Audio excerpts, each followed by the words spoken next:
All right, so today we are going to start off by talking about the active and select layers.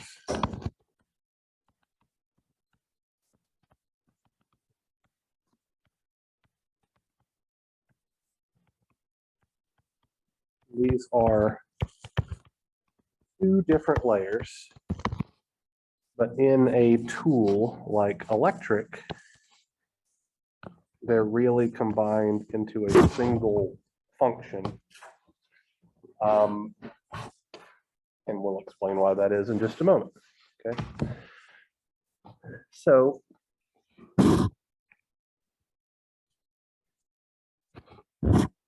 let's revisit very briefly our inverter cross-sectional view.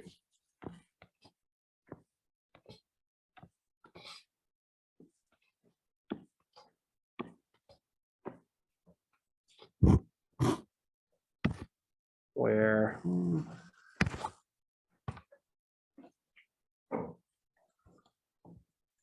I want to say, trying to use the colors that I was using then, but they're probably not the same, so I'll just label things. We had our N well here.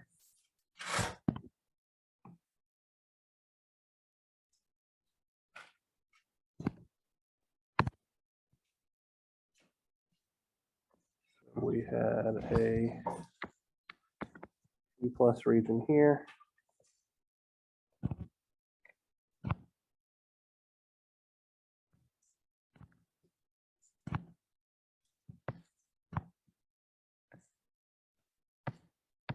Plus region here.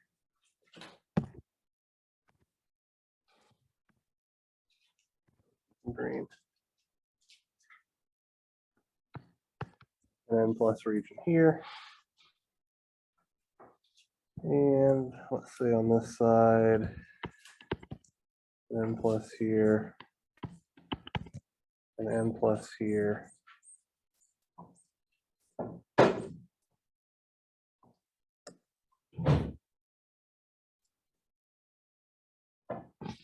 Sorry, I was right when I was doing it earlier. I just made a mistake. I'll fix it and explain what the problem was. P plus, my well, my N well needs to encapsulate this body connection over here. If I don't have it encapsulate that body connection, then I will end up with a rectifying junction there instead of an ohmic junction, and I won't be able to actually send a signal to my device. So anyway, then I had my poly layer here, here.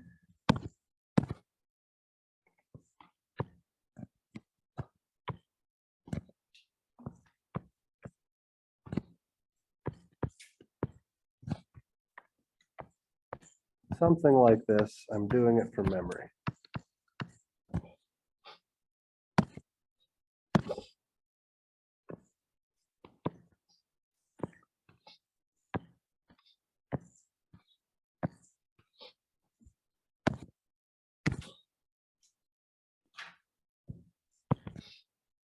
Metal.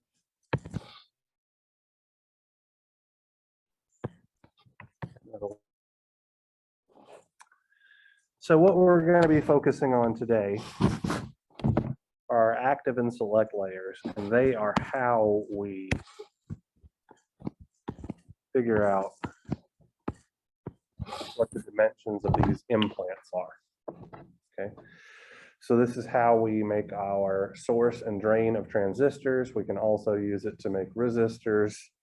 They will have some inherent capacitance and all that kind of good stuff as well. So anyway. So we don't really need a P-well per se if we consider that our substrate is a P-sub. But we could just as easily do that as well if we wanted to.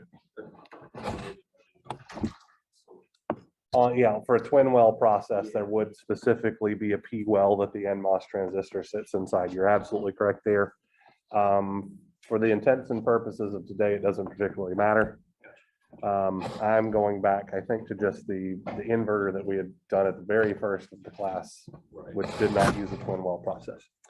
So anyway, so we're talking about how we define implants, okay?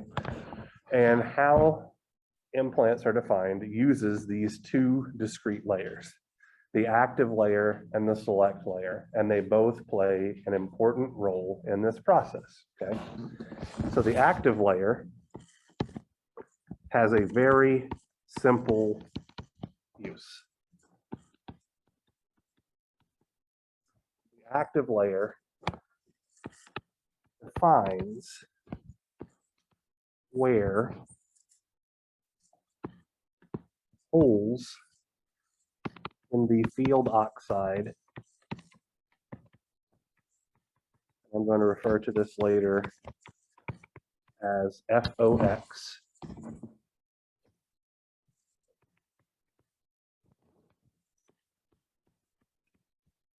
occur, okay? The select layer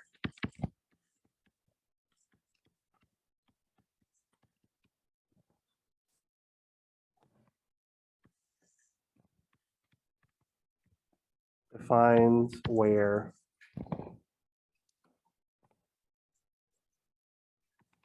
ion implantation beam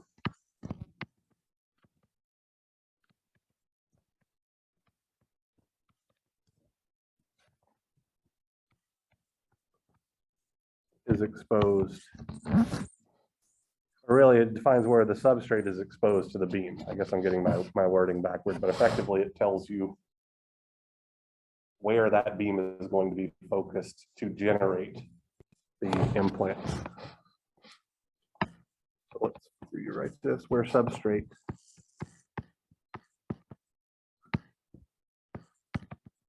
will be exposed to ion implantation.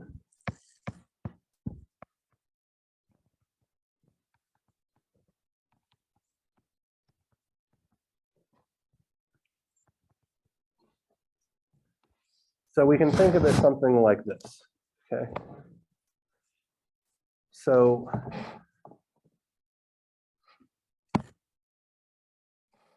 we're going to do a top view. So this is what the mask would look like.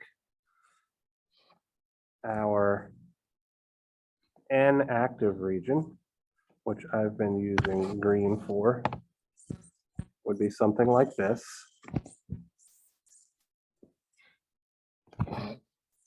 Literally just a rectangle.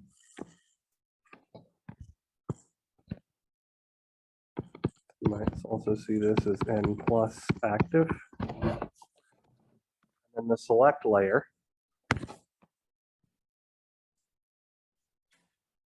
actually, let's back that up.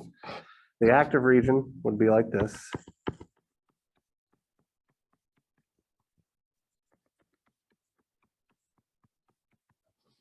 The select layer must extend beyond the active region.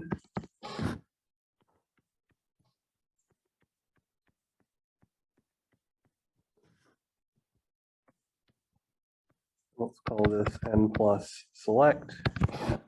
And the result of this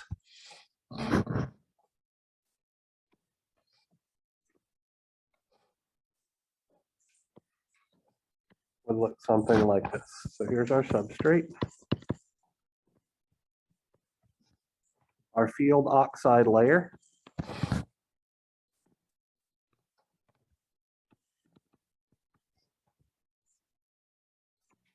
Here to here. And exactly the size of the active region tells us how large of a hole we have cut out in the field oxide layer, okay? The select layer tells us where to aim our ion implantation beam, and it will yield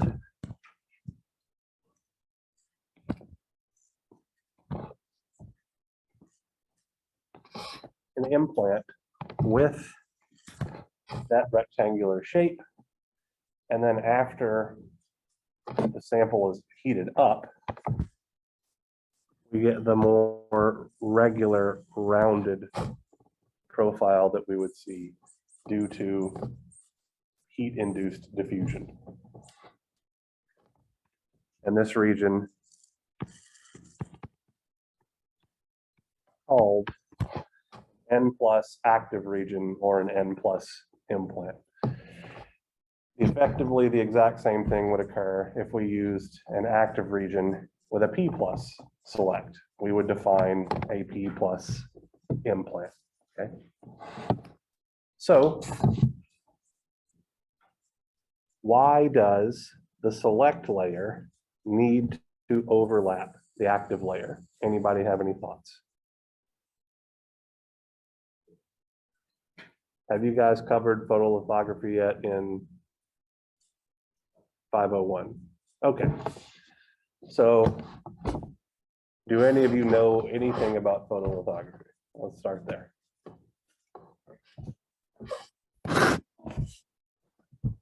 Yeah, so that's the gist of it. Photolithography uses a bunch of masks that you shine light through, and where the masks are dark, light doesn't.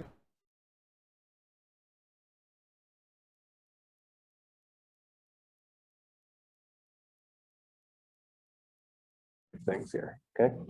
So a key to photolithography processes working the way that we want them to is their accuracy or the alignment of the various masks. Each of these layers that we are discussing here, especially from the top-down view at the top, is actually a separate mask layer that tells us how that photolithographic process is going to come out, okay? So the active layer tells us very specifically, this is where the hole in the field oxide is going to be cut out, exposing the substrate to subsequent steps. The N select layer is leaving a hole in a photoresist or something like that, that continues to leave the substrate exposed underneath it so that we can fire this ion beam and force impurities into that particular region. Because of possibilities of mask misalignment, if the N select region didn't overlap the active region, we might have parts of our implant that aren't actually doped. And for transistors, this could be especially problematic because of what if it was the part that was abutted up next to the gate? We would not have a region that would be able to supply local electrons to form our channel. And so we would not have transistor-based operation. In fact, we've gone a step further than that by doing what's called the self-align gate process in most modern CMOS technologies, and we'll talk about that a little bit more here later when we cover the polysilicon layers. Neil.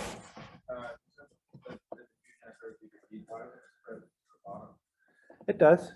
It'll all round out to some extent.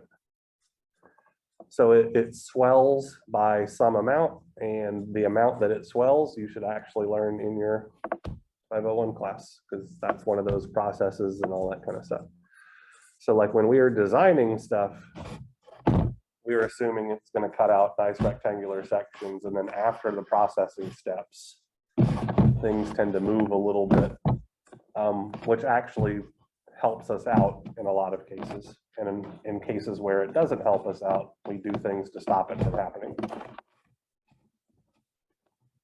The heating process, well, I'm assuming the heating process that causes that diffusion would have to change based on dopants. It's the different diffusion mechanisms. Like interstitial diffusion, if you have a dopant that's say smaller than the surrounding silicon, it'd be easier for it to move around. Right, but what dopant would you, so dopants are used in a seam fabrication process. So silicons or boron, arsenic, and all that kind of stuff are larger, so they're physically larger as well. So we don't, like, I'm not saying you couldn't dope silicon with carbon or something like that. I mean, really, well, if you did it with carbon specifically, you'd just be making a binary semiconductor. But let's see, what comes before and after carbon in the periodic table? I don't have one in the room, so I can't cheat. Okay, so boron definitely is used. I don't know that nitrogen is used as a dopant material, but it's definitely used in compound semiconductors. But yeah, so I mean, that's all related to the process technology node. Like if you're using the C5 process, what dopants you're using is laid out in that process, because they're not going to have access to, let's say, I'm trying to think of two different donors, right? So two different things with an extra electron. So that would be, let me pull up a periodic table before I make myself look like a total jackass here.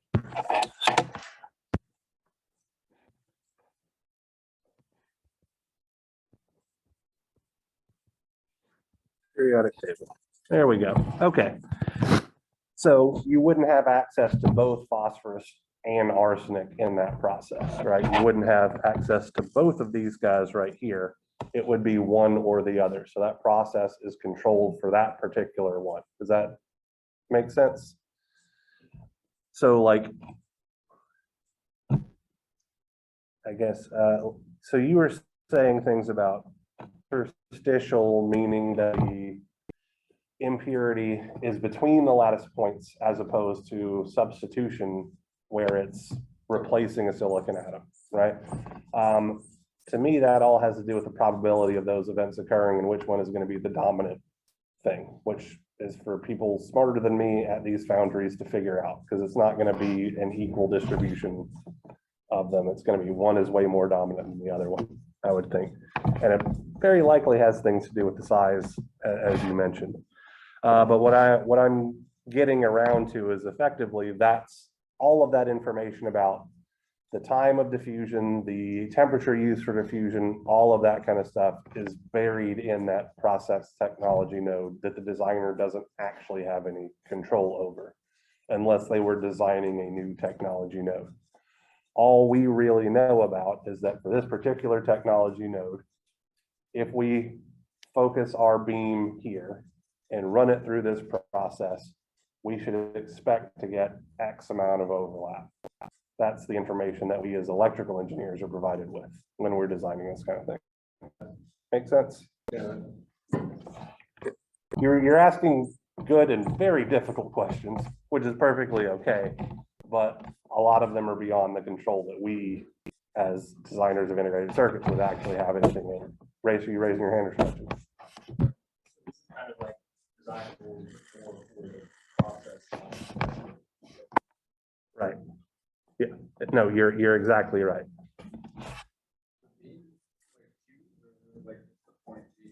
So it depends.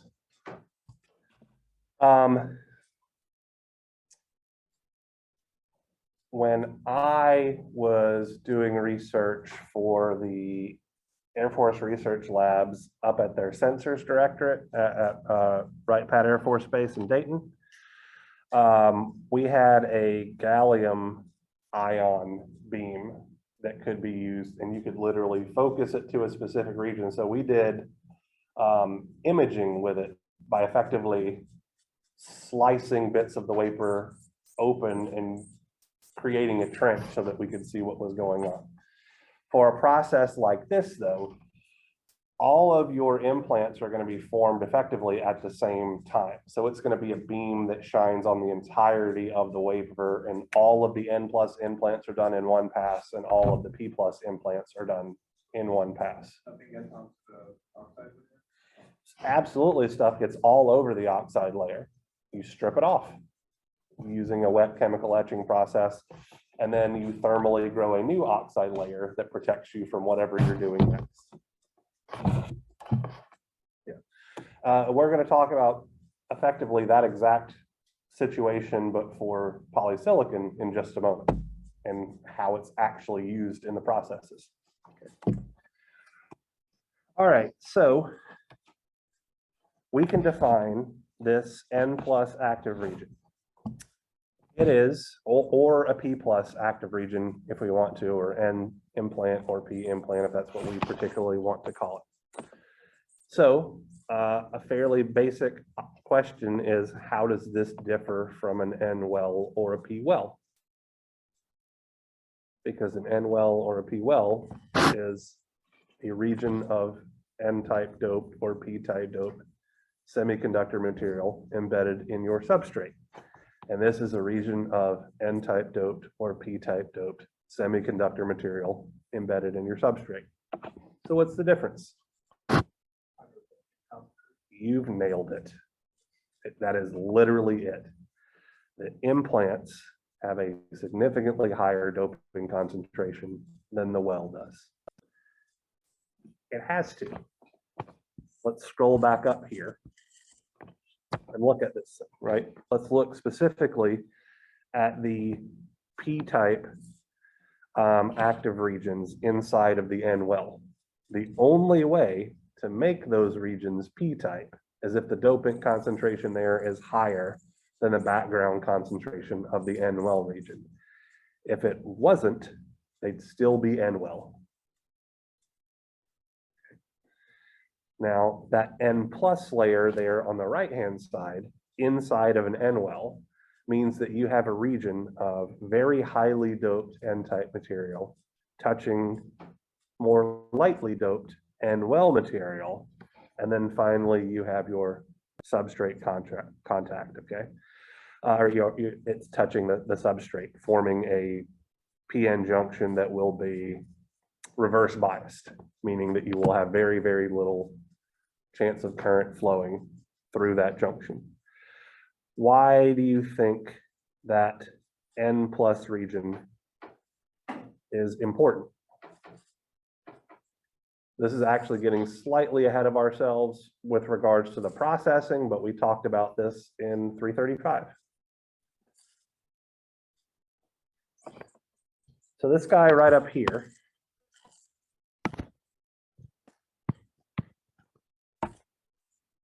this is a contact layer.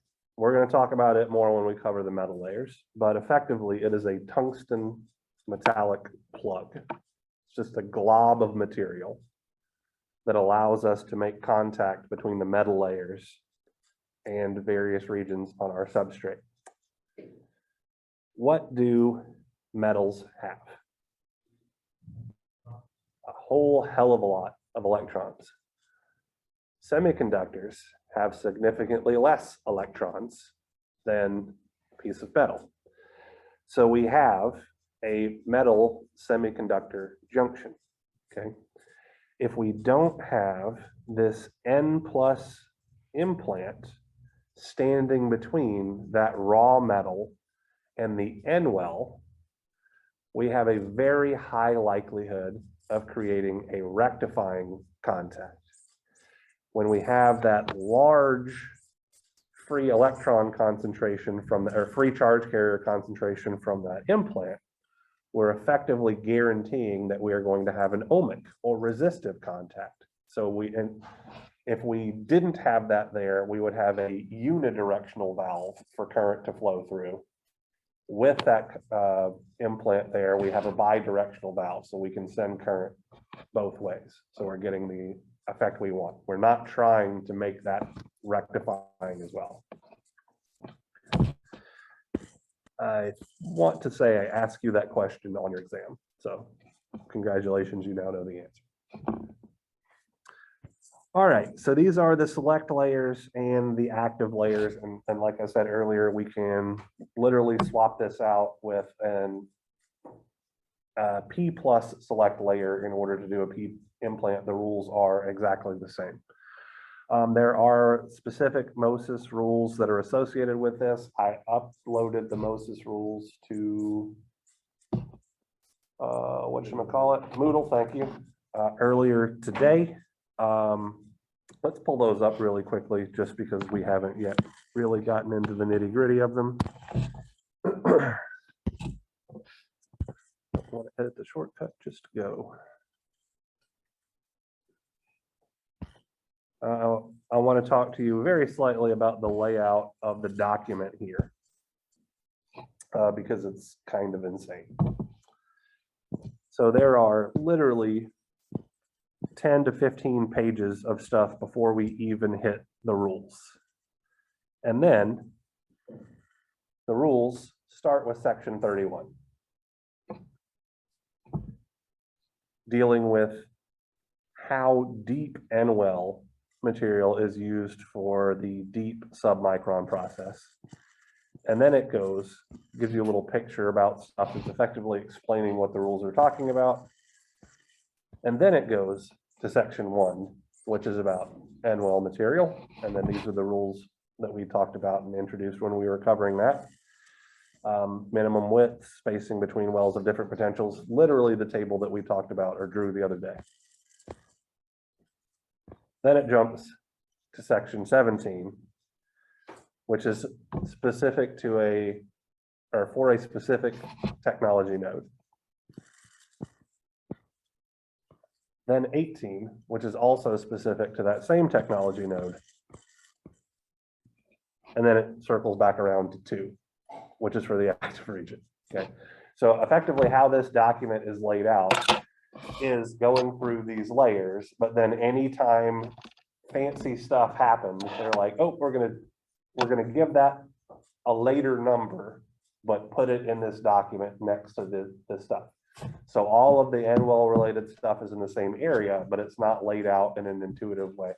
All of the active region stuff is in the same area of the document, but it's going to go from like section 2 to I think section 17 or something like that.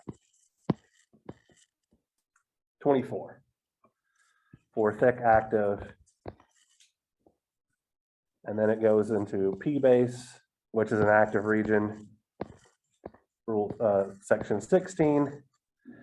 And then we get into polysilicon layer stuff. And then the actual poly stuff is section 3, which is what we're about to talk about. So anyway, so this document is extremely useful because it tells you all of the different rules, but it is laid out like an insane person did it. So I'm trying to help you make sense of things here.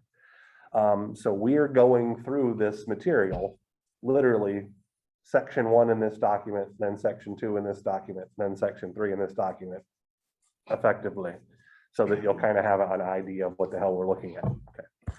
So let's scroll back here and look at the rules for active region. The minimum width of the active region is 3 for all of our different process technology nodes. There is that asterisk there with a note. Effectively, it's saying that's their recommended minimum, but it is not the true minimum. So you can make active regions smaller than that, but this is the smallest active region you can make that they can guarantee your transistor will behave like a transistor. Anything smaller than this, it's hit or miss, and the simulation will not give you the results that you expect. Okay. The minimum spacing between active regions is 3. That's fairly straightforward. And then source and drain active to well edge. So that effectively means if you're using an active region as part of a transistor, not necessarily part of a resistor or anything like that, you have to extend beyond that so many units before the well ends so that your active region doesn't abut next to other things it shouldn't be.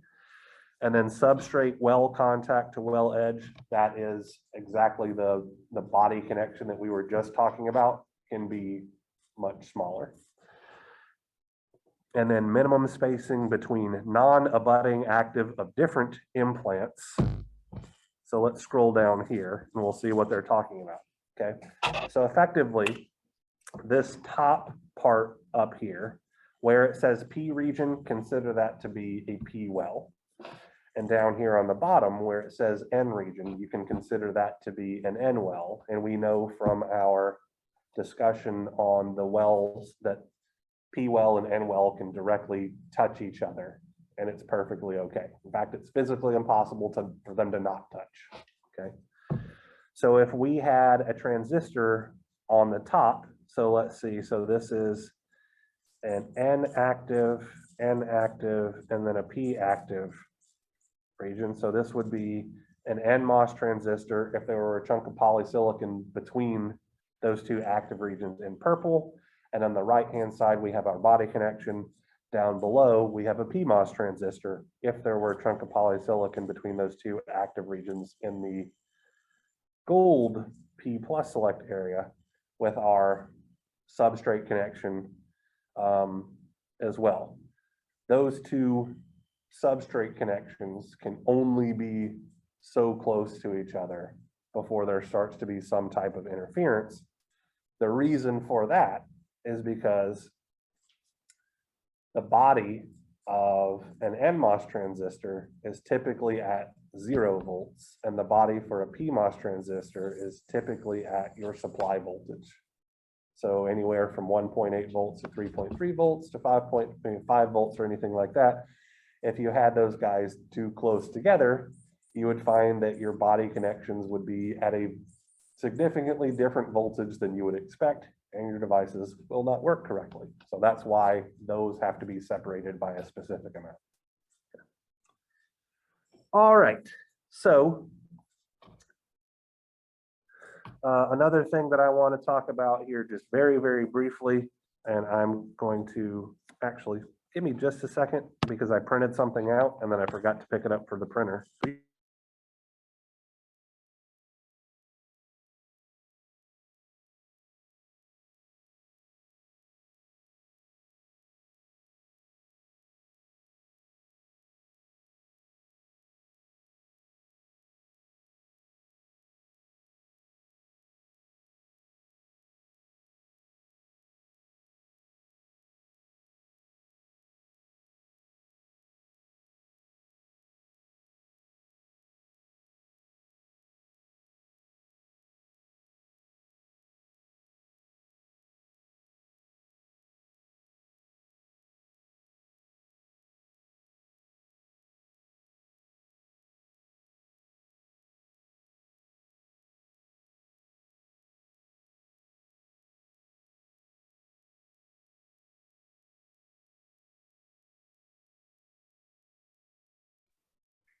What is being distributed is a table. This table is also attached as the last page of your exam. So you have a digital copy up of it up on Moodle. And this table tells you the different capacitances that are observed between the various layers of the C5 fabrication process. This data for the capacitances is literally pulled from a Moses fabrication run. And then below that are sheet resistances of specific regions from the textbook that is used for this class. This data is not pulled from a specific Moses fabrication run, okay? So what I am indicating, or what I'm trying to point out here, and I guess Zoom, we should look at it. Let me pull up the table over Zoom. Here we go. There is a capacitance that is seen between the N plus region and the substrate. There's a capacitance seen between the P plus region and the substrate. Those are depletion layer capacitances because we've got one type of material abutted against the opposite type of semiconductor material. And then there are also resistances. The capacitances are pretty large on this table. The resistances for the RP plus and RN plus are pretty small, significantly smaller than the well. Why do you think the resistances of these regions of implants are smaller than the resistance of the well? Race, answer the question exactly the same way you answered it a moment ago. Exactly right. The doping concentration levels are higher, which means there are more free charge carriers, which means the resistance is lower. Okay. So we can use these regions are N plus active region or RP to create resistors and capacitors, just like we did with the N well, or they will exhibit capacitance just like they did with the N well. But typically speaking, we're going to get smaller resistor values out of them because they are significantly less resistive because they have a lot of dopants in them to make them that way. Okay. So all of our rules regarding, the RC delay of an N well are absolutely applicable to these active regions as well. Okay, we just have different constants that will go in those calculations because it's a slightly different material. All right, you don't need to rehash it again. I just wanted to make you aware of that. All right. Now, let's talk about the polysilicon layers.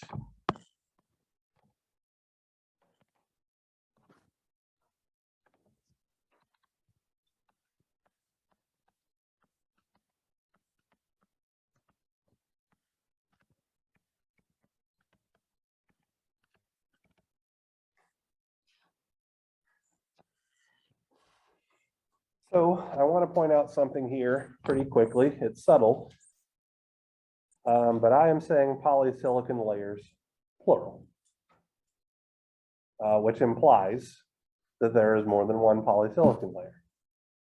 That is not true for all process technology nodes. There are many technology nodes that only contain a single polysilicon layer. The on-semiconductor C5 process contains two polysilicon layers. They both exist effectively on the same layer on a mask or whatever, but they are at slightly different heights from our cross-sectional view. So let me explain what I mean by that. So if we have our substrate down here, and I'm drawing this tall for exaggeration purposes. This is our field oxide layer down here.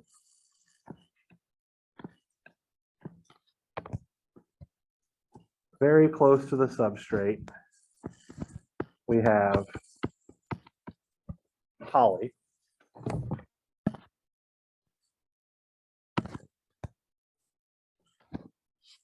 And then up here, above it, if our process allows it,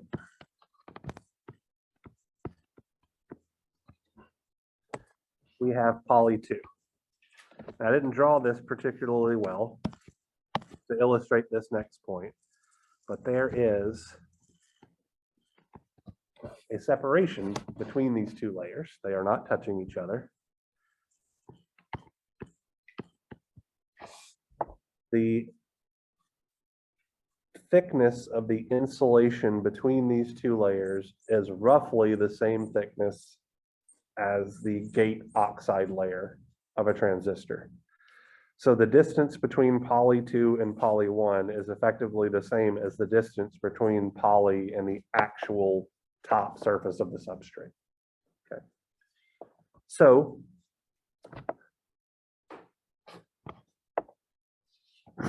now let's talk about what the polysilicon layer is. Pretty obvious. It's chunks of silicon, right? Polycrystalline silicon. So it's not single crystalline silicon like the substrate itself is made of.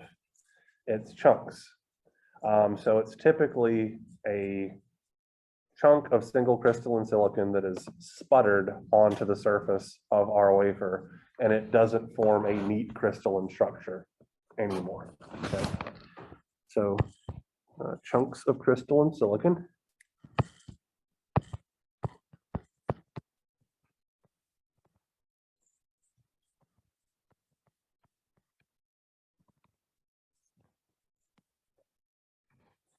Sorry, I somehow selected the wrong thing. this, I might have to restart this in a moment, we'll see. What is the polysilicon layers used for? This is not a trick question. So let's scroll up here.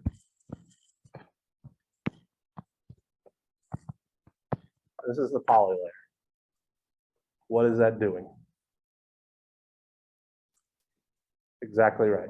It's the gate of our MOSFET it's the gate of our MOSFET transistors, okay? That's its probably principal role.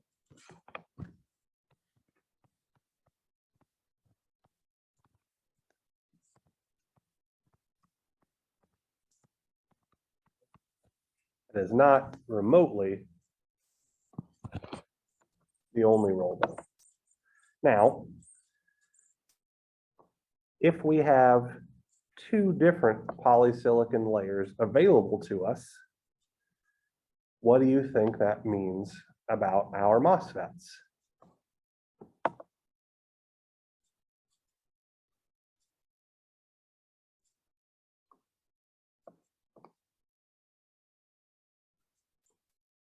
So the layer that I have called poly is very, very close to the substrate, right?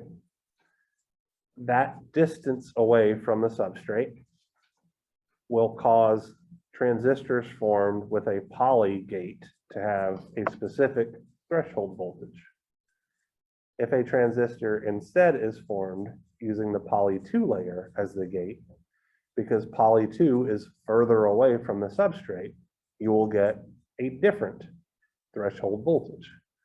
So we can get two different threshold voltages for our NMOS transistors and two different threshold voltages for our PMOS transistors by utilizing the two different polysilicon layers. So that's one of the numerous ways that polysilicon is used in the onsemi C5 process, okay? All right, so what other ways do you think this layer can be used?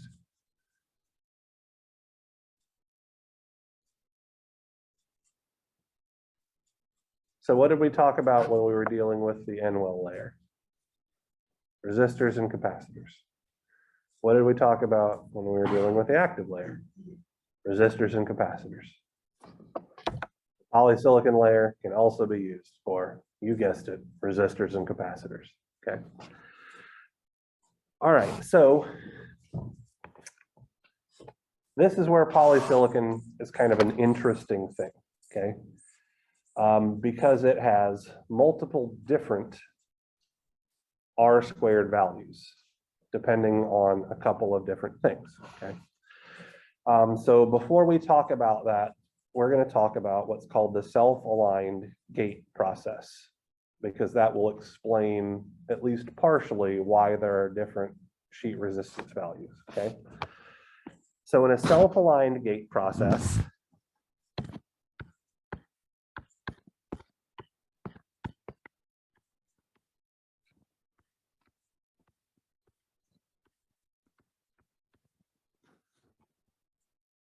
what we would have is something like this, okay? I'm going to try to draw all of these different masks and then explain effectively what's happening, okay? So we would have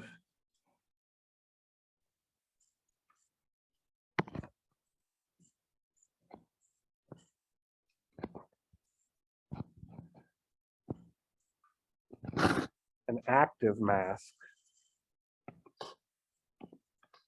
like this, which I remind you, cuts a hole in the field oxide layer, right? So this is our active region.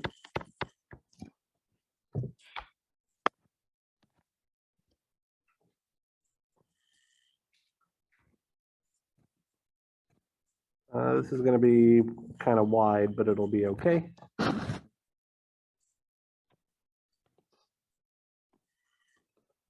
This is the mask for our polysilicon region. And then this will be the mask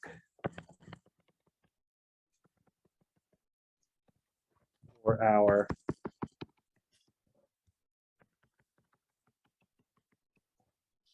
select. And this select can be N plus or P plus. So from our cross-sectional view, we would have our substrate. Let's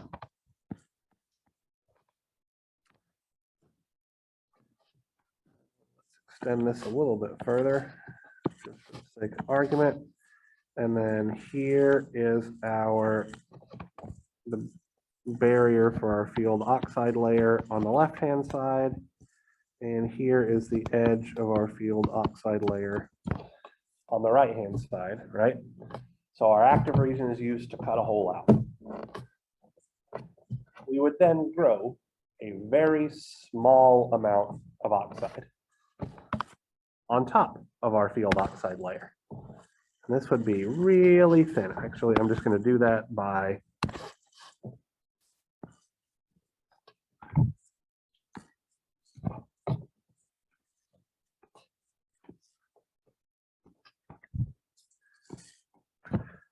we grow this very thin oxide layer on top of our substrate, and it also builds up a little bit on top of our field oxide there. So they're just introducing certain chemical gas and then heating it up.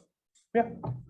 So yeah, so literally it's allowing oxygen into the chamber and then making it hot so that the silicon at the surface turns into silicon dioxide. That's it. Then we would put photoresist down, okay? So our layer of photoresist, and I'm just going to do this light blue for now, would just cover this whole, oh, let me make this smaller, okay?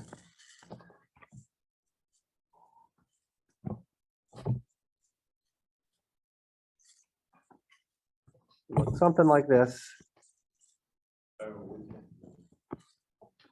Oh, you guys cannot see that at all. Okay, let's choose a different color.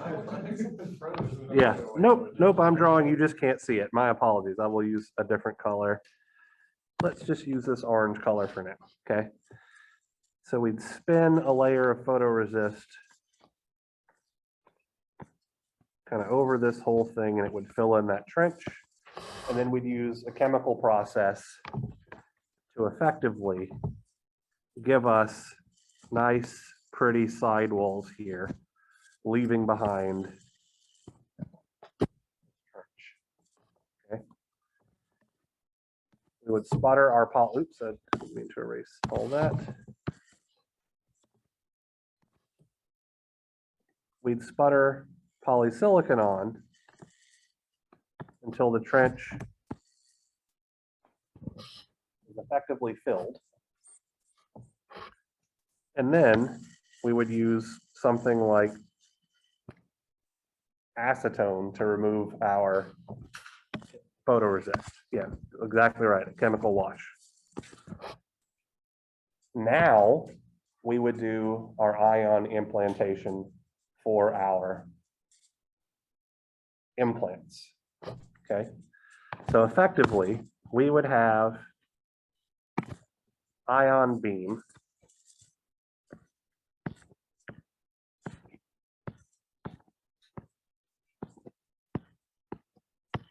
irradiating this whole area. As Neil mentioned a little while ago, that is going to result in ions getting implanted in the field oxide. Okay, because we're just going to strip it off and use it again later. This is how our implants get formed.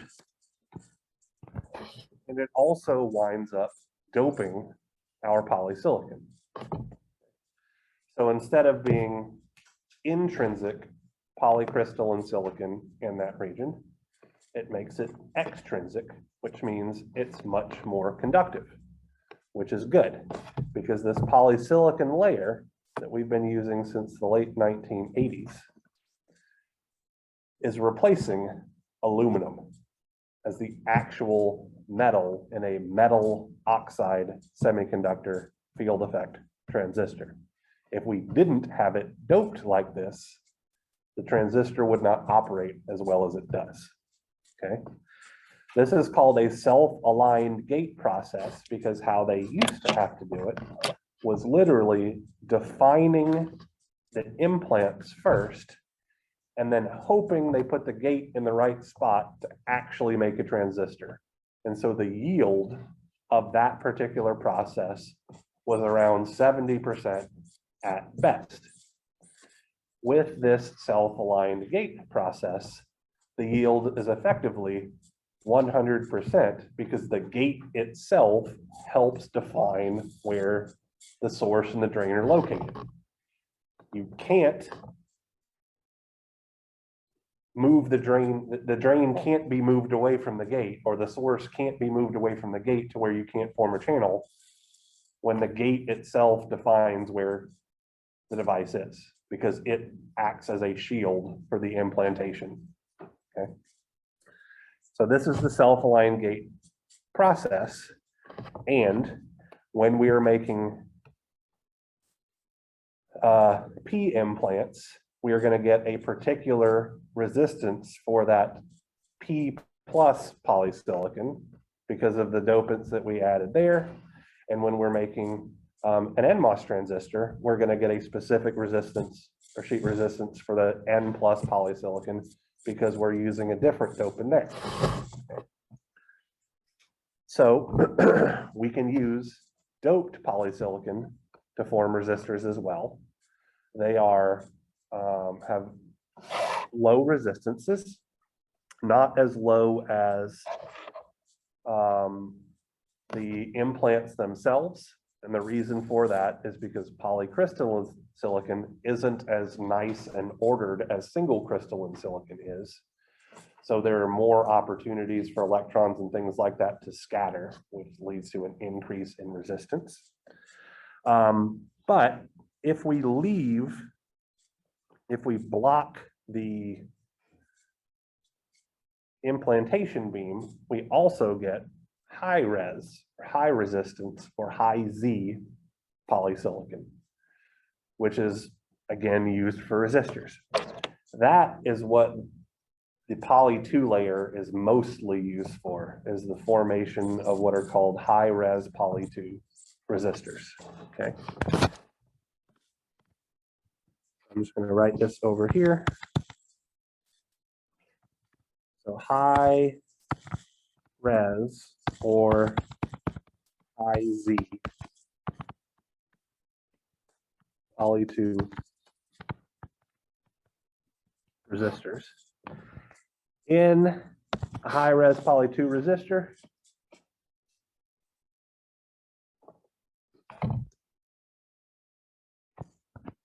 an extra processing step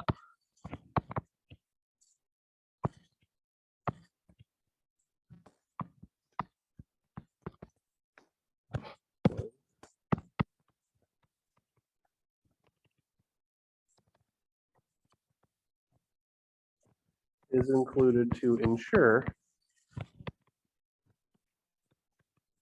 poly 2 layer is not doped during ion implantation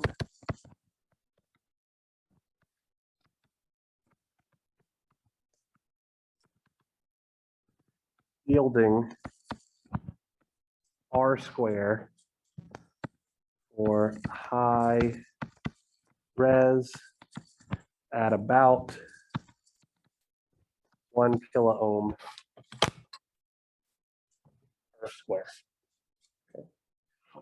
So it's not wildly more resistant than an N-well resistor.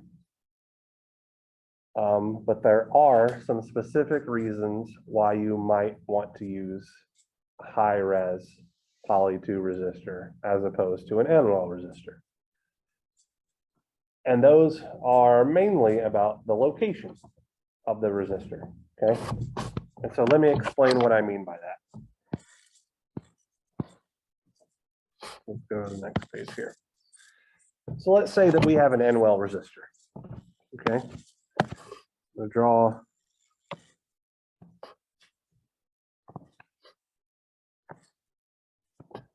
picture here. We have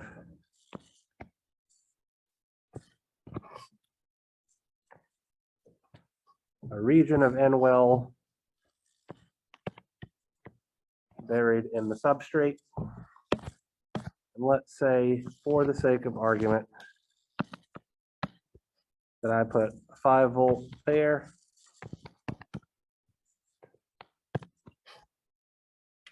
And ground here. So, since there is a potential difference between the left-hand side of the N-well resistor and the right-hand side of the N-well resistor, what does that have to do with the depletion layer of the PN junction that's formed between the N-well and the substrate? So for a PN junction, if it is unbiased, the depletion region has a fixed width, right? Okay. Absolutely right. So on this side, let's see, so it's N-well, so yeah, so that would be the P type. We're gonna have a thin depletion width. I'm gonna try to draw this as best I can, and because the substrate is more lightly doped than the well region, this is gonna be, this part of the depletion region is gonna be slightly thicker than the N side, right? Well, on the 5 volt side, we have a reverse bias PN junction. For a reverse bias PN junction, does the width of the depletion region get larger or smaller than an unbiased junction?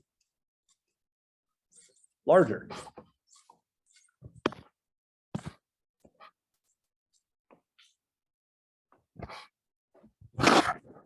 So, as Sam astutely figured out, we're going to have a gradient.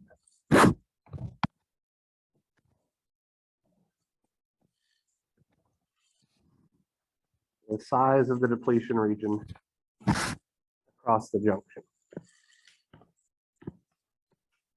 Something like this. This is probably a bit exaggerated. In fact, I know it's a bit exaggerated, but it'll get the point across. So,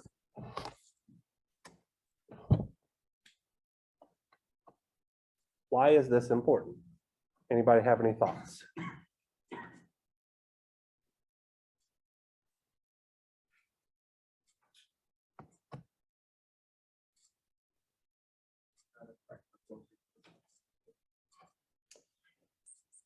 It has something to do with the geometry.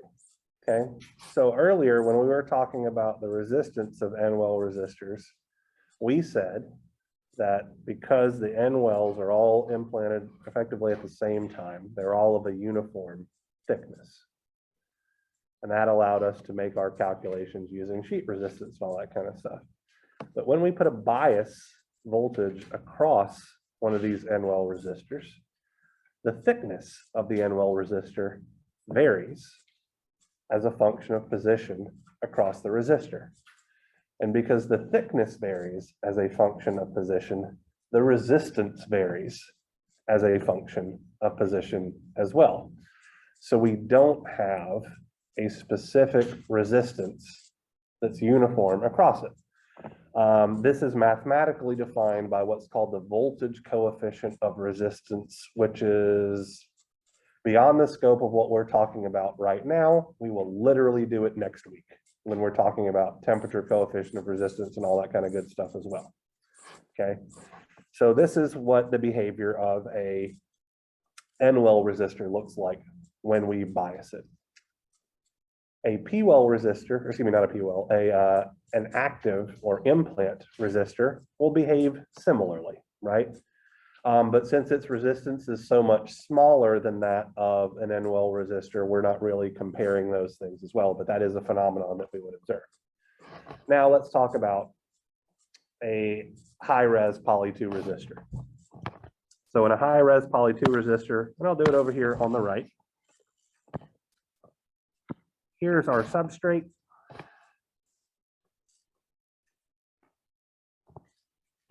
Here's our field oxide layer.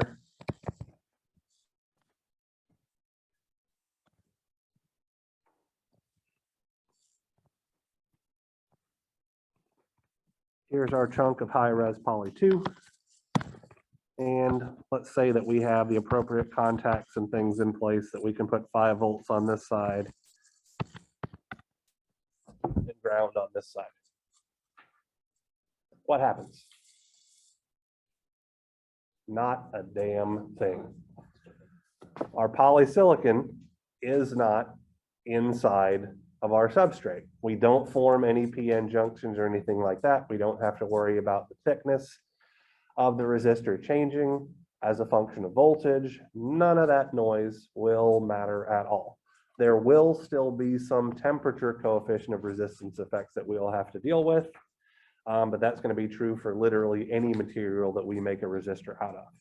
But we do not have a voltage coefficient, or if we do, it is incredibly small, or as compared to the voltage coefficient of resistance when we're using NWEL for our thing.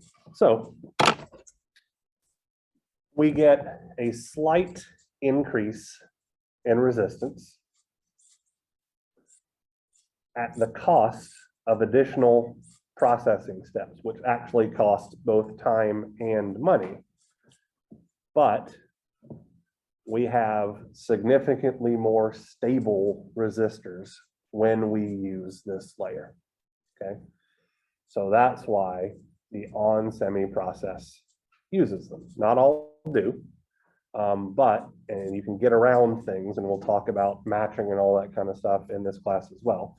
But the existence of a high-res polysilicon layer can make the life of an analog integrated circuit designer much, much easier, because we have a place to build resistors where we don't have to consider lots and lots of first and second order effects and how they're going to influence the behavior of our circuit.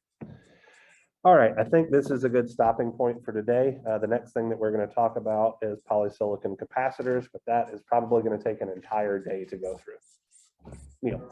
So when the polysilicon is implanted and the beam is going onto all that space, how does it go through the oxide layer?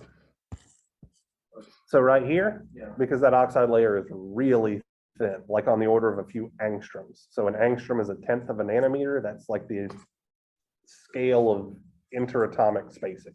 And it doesn't get implanted itself? The oxide layer doesn't get implanted? It does. We strip it. Oh, Yeah. Anytime we wind up with dopants somewhere, we don't, dopants in an oxide and we don't want them, we chemically etch them away. And you will learn all about those annoying chemical etching processes, as well as the various profiles and all that kind of stuff that are associated with the different crystalline planes in the MSc 501 or ELEN 437 class, which now that I'm thinking about it, I might have told you not to worry about taking because of your schedule. Or are you taking it or not? The next one, right? The microphone? 437. I don't know the number though. Are you in a different class with pretty much these exact people? Race, is he in the class? Okay, Race is. Okay, well then you'll learn about all this in a bit. Okay. Yeah. So, well, for you guys who aren't taking it, then you'll just have to take me on faith that this is how the stuff works. But I was saying a couple YouTube videos, and some of the more complex ones don't they take, I mean, just like dozens of oxide layers. Yeah, yes. All of them grown to different thicknesses over, yeah, I mean, it is not uncommon to literally put an oxide layer in, do one processing step, strip all the rest of it off. Grow another oxide layer from scratch because you don't want to leave the residual dopants there to do stuff. So, I mean, if you're questioning what happens to these dopants when you do this, the answer is we wet chemical etch it to get rid of them. before we do the next step, 99.99% of the time. You would be flabbergasted how much time in a CMOS process is literally spent putting these things in an oven in an oxygen-rich environment to grow an oxide, to literally do one step and then remove almost all of that in the next step and start from scratch. So I'm guessing